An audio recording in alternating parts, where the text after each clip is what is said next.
Hello दोस्तों, वेलिज्म academy YouTube channel में आपका फिर से बहुत बहुत स्वागत है। दोस्तों, आज के इस वीडियो में हम पर्यावरण के मोस्ट इंपॉर्टेंट क्वेश्चंस को सॉल्व करने वाले हैं, जो कि आपके यूपी टेट साथ ही साथ आपके सुपर टेट के लिए मोस्ट इंपॉर्टेंट है। दोस्तों, इस वीडियो में मैंने सारे क्वेश्चन सेलेक्टेड लिए हैं, जो कि आपके सिलेबस पर बेस्ड होंगे, साथ ही साथ आपके प्रीवियस ईयर क्वेश्चन पर बेस्ड होंगे। तो वीडियो को ध्यान से देखिएगा और वीडियो के लास्ट में मुझे जरूर बताइएगा कि आज के इस वीडियो में आपके कितने क्वेश्चन सही हुए।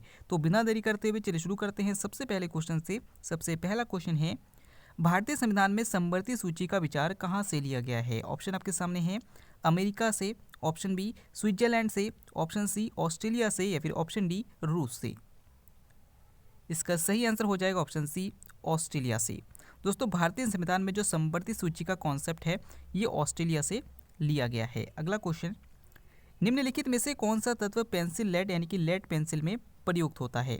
यानी कि आपको बताना है कि जो पेंसिल में जो लेड होता है वो क्या होता है। ऑप्शन आपके सामने है, जस्ता, ऑप्शन बी सीसा, ऑप्शन सी कार्बन यानी कि ग्रेफाइट, या फिर ऑप्शन डी टिन।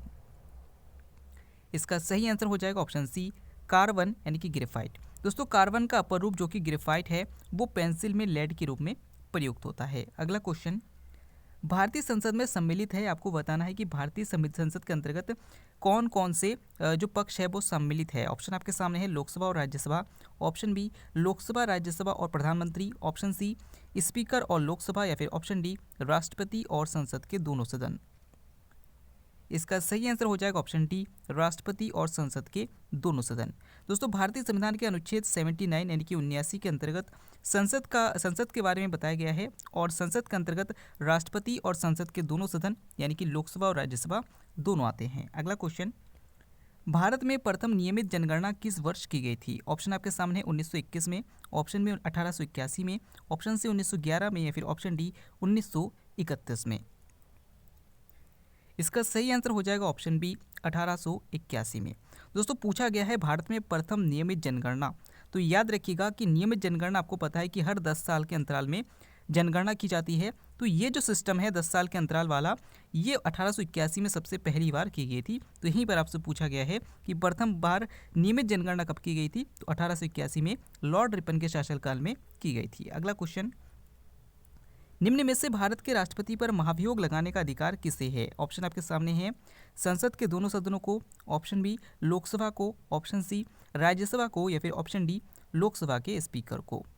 दोस्तों, यहाँ पर आपसे पूछा गया है भारत के राष्ट्रपति पर महाभियोग लगाने का अधिकार, यानी कि महाभियोग मतलब राष्ट्रपति को उनके पद से हटाने का अधिकार जो है वो संसद के दोनों सदनों को है, यानी कि ऑप्शन ए हमारा बिल्कुल सही हो जाएगा। अगला क्वेश्चन, भारत में जूट उद्योग मुख्यतः केंद्रित है, यानी कि आपको बताना है कि जूट का उत्पादन सबसे अधिक किस राज्य में किया जाता है। ऑप्शन आपके सामने है, केरल में, ऑप्शन बी उड़ीसा में, ऑप्शन सी उत्तर प्रदेश में, या फिर ऑप्शन डी पश्चिम बंगाल में। इसका सही आंसर हो जाएगा ऑप्शन डी पश्चिम बंगाल में। दोस्तों, पश्चिम बंगाल में सबसे अधिक जूट उत्पादन होता है, केरल में सबसे अधिक मसाले उत्पादन होते हैं, और इसके साथ साथ उत्तर प्रदेश में ध्यान रखिएगा कि गन्ना और गेहूं की खेती सबसे ज़्यादा की जाती है। अगला क्वेश्चन, भूमध्य रेखा, कर्क रेखा और मकर रेखा तीनों निम्न में से किस एक महाद्वीप से गुजरते हैं? ऑप्शन आपके सामने है, Africa, option B Asia, option C उत्तरी अमेरिका, या फिर ऑप्शन डी दक्षिणी अमेरिका। इसका सही आंसर हो जाएगा ऑप्शन ए अफ्रीका। दोस्तों, आपको पता है कि जो पृथ्वी है, पृथ्वी में 23.5 डिग्री उत्तरी अक्षांश रेखा को कर्क रेखा कहा जाता है, 0 डिग्री अक्षांश रेखा को भूमध्य रेखा कहा जाता है, और 23.5 डिग्री दक्षिणी अक्षांश रेखा को मकर रेखा कहा जाता है। तो जो अफ्रीका महाद्वीप है, एकमात्र ऐसा महाद्वीप है जिसमें से ये तीनों रेखाएं गुजरती है। अगला क्वेश्चन, निम्नलिखित ज्वालामुखियों में से किसे भूमध्य सागर का प्रकाश स्तंभ कहा जाता है? ऑप्शन आपके सामने है, एटना, ऑप्शन बी पेली, ऑप्शन सी स्ट्रॉम्बेली, या फिर ऑप्शन डी विसुवियस। इसका सही आंसर हो जाएगा ऑप्शन सी स्ट्रॉम्बेली। दोस्तों, अगर आपसे पूछा जाता है भूमध्य सागर का प्रकाश स्तंभ किसे कहा जाता है, तो स्ट्रॉम्बेली को कहा जाता है। एक क्वेश्चन आपसे और भी पूछा जा सकता है कि माउंट एटना यानी कि एटना ज्वालामुखी कहाँ पर है, तो याद रखिएगा कि ये इटली में है। अगला क्वेश्चन, हैप्पी वैली यानी कि प्रसन्न घाटी कहाँ स्थित है? ऑप्शन आपके सामने है, Kerala, option B Ladakh, option C Meghalaya, या फिर ऑप्शन डी मणिपुर। इसका सही आंसर हो जाएगा ऑप्शन सी मेघालय। दोस्तों, जो मेघालय है, मेघालय में बहुत ज़्यादा वन पाए जाते हैं, इसलिए यहाँ पर बहुत ज़्यादा हरियाली पाई जाती है, इसीलिए मेघालय को हैप्पी वैली या फिर प्रसन्न घाटी कहा जाता है, क्योंकि यहाँ पर बिल्कुल प्रसन्नता का वाला माहौल रहता है हरियाली के कारण। अगला क्वेश्चन, रामसर सम्मेलन सर्वप्रथम कब प्रभावी हुआ? ऑप्शन आपके सामने 1961, ऑप्शन बी 1971, ऑप्शन सी 1980 या फिर ऑप्शन डी 2002। इसका सही आंसर हो जाएगा ऑप्शन बी 1971। दोस्तों रामसर सम्मेलन दलदली भूमि से संबंधित है, तो इससे संबंधित सम्मेलन सबसे पहली बार 1971 में किया गया था। अगला क्वेश्चन, निम्न में से किस अंग में यूरिया का निर्माण होता है? ऑप्शन आपके सामने है पित्ताशय, ऑप्शन बी यकृत, ऑप्शन सी आमाशय या फिर ऑप्शन डी फेफड़ा।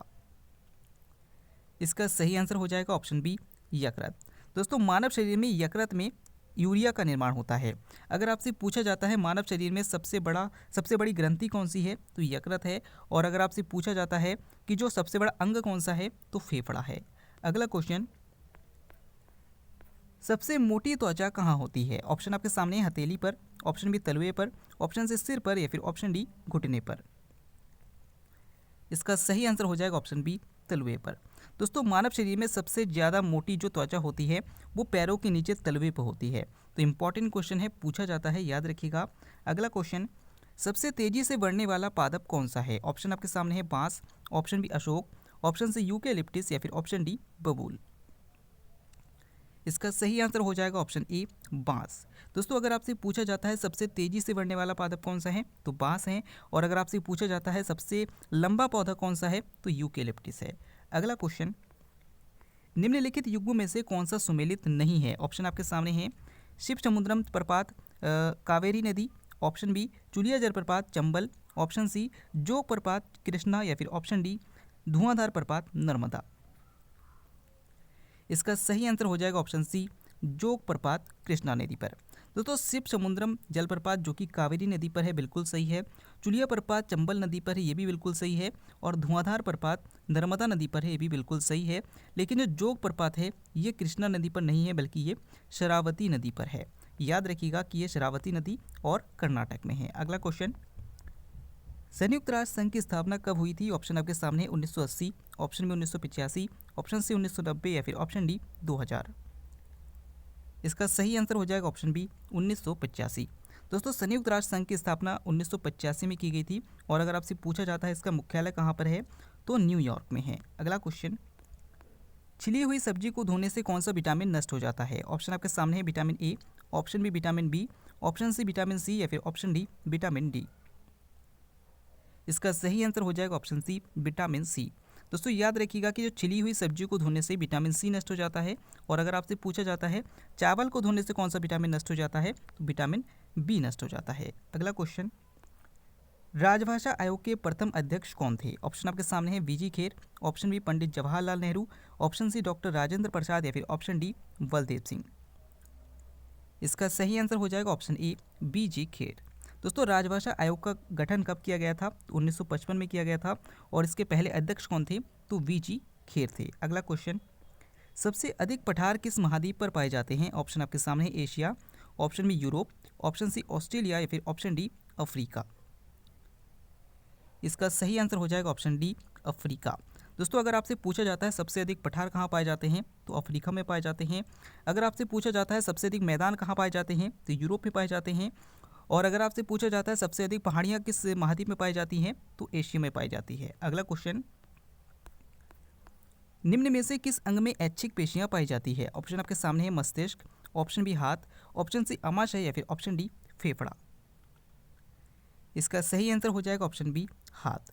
दोस्तों आपसे पूछा गया है किस अंग में ऐच्छिक पेशियां, यानी कि हमारी इच्छाओं पर नियंत्रण जिन अंगों पर होता है वहाँ पर ऐच्छिक पेशियां होती है। तो मस्तिष्क पर हमारा नियंत्रण नहीं होता है, आमाशय पर हमारा नियंत्रण नहीं होता है, फेफड़े पर भी हमारा नियंत्रण नहीं होता है, बल्कि हाथ पर होता है, क्योंकि हाथ को हम जैसे चाहे वैसे हिला सकते हैं, यानी कि इसमें ऐच्छिक पेशियां पाई जाती है। अगला क्वेश्चन, आतंकवादी वृक्ष किसे कहा जाता है? ऑप्शन आपके सामने है बांस, ऑप्शन बी अशोक, ऑप्शन सी यूकेलिप्टिस या फिर ऑप्शन डी बबूल। इसका सही आंसर हो जाएगा ऑप्शन सी यूकेलिप्टिस। दोस्तों जहाँ पर भी यूकेलिप्टिस पाया जाता है तो इसकी जड़ें क्या करती है, इसके बहुत दूर के क्षेत्र को कवर कर लेती है, जिससे इसके दूर तक के क्षेत्र की जितनी भी नमी है, जितने भी जो उपजाऊ मिट्टी है वो सब बंजर हो जाती है। इसीलिए यूकेलिप्टिस को आतंकवादी वृक्ष के नाम से भी जाना जाता है। अगला क्वेश्चन, सार्क की स्थापना कब हुई थी? ऑप्शन आपके सामने है 1980, ऑप्शन बी 1985, ऑप्शन सी 1990 या फिर ऑप्शन डी 2000। इसका सही आंसर हो जाएगा ऑप्शन बी 1985। दोस्तों सार्क की स्थापना जो है वो 1985 में हुई थी। और अगर आपसे पूछा जाता है इसका मुख्यालय कहाँ पर है, काठमांडू में है। और अगर आपसे पूछा जाता है इसमें कितने सदस्य देश है, तो 8 सदस्य देश है। अगला क्वेश्चन, निम्न में से कौन सा देश संयुक्त राष्ट्र सुरक्षा परिषद का स्थायी सदस्य नहीं है। ऑप्शन आपके सामने है चीन, option B America, option C Britain या फिर ऑप्शन डी नेपाल। इसका सही आंसर हो जाएगा ऑप्शन डी नेपाल। दोस्तों संयुक्त राष्ट्र सुरक्षा परिषद में टोटल 15 सदस्य देश है और इसमें से 5 जो है वो स्थायी सदस्य देश है और 10 जो है वो अस्थायी सदस्य देश है। तो यहाँ पर जो नेपाल है वो अस्थायी सदस्य देश, ये जो है स्थायी सदस्य देश नहीं है। बाकी जो अमेरिका है, चीन है और ब्रिटेन है, ये स्थायी सदस्य देश है। अगला क्वेश्चन, निम्न में से कौन सुमेलित नहीं है। ऑप्शन आपके सामने है चीन typhoon, option B America tornado, option C Australia willy या फिर ऑप्शन डी वेस्ट इंडीज दस टाइफून। इसका सही आंसर हो जाएगा ऑप्शन डी वेस्ट इंडीज दस टाइफून। दोस्तों चीन में चक्रवात को टाइफून कहा जाता है, बिल्कुल सही है। अमेरिका में चक्रवात को टॉर्नेडो कहा जाता है, भी बिल्कुल सही है। ऑस्ट्रेलिया में चक्रवात को विली कहा जाता है, ये भी बिल्कुल सही है। लेकिन जो वेस्ट इंडीज तट है, यहाँ पर चक्रवात को टाइफून नहीं कहा जाता बल्कि यहाँ पर हरिकेन कहा जाता है। तो याद रखिएगा, इंपॉर्टेंट है। अगला क्वेश्चन, निम्न में से कौन सा हॉटस्पॉट के अंतर्गत शामिल नहीं है। ऑप्शन आपके सामने है पूर्वी Himalaya, option B Sundaland, option C Indo Burma क्षेत्र या फिर ऑप्शन डी पूर्वी घाट। इसका सही आंसर हो जाएगा ऑप्शन डी पूर्वी घाट।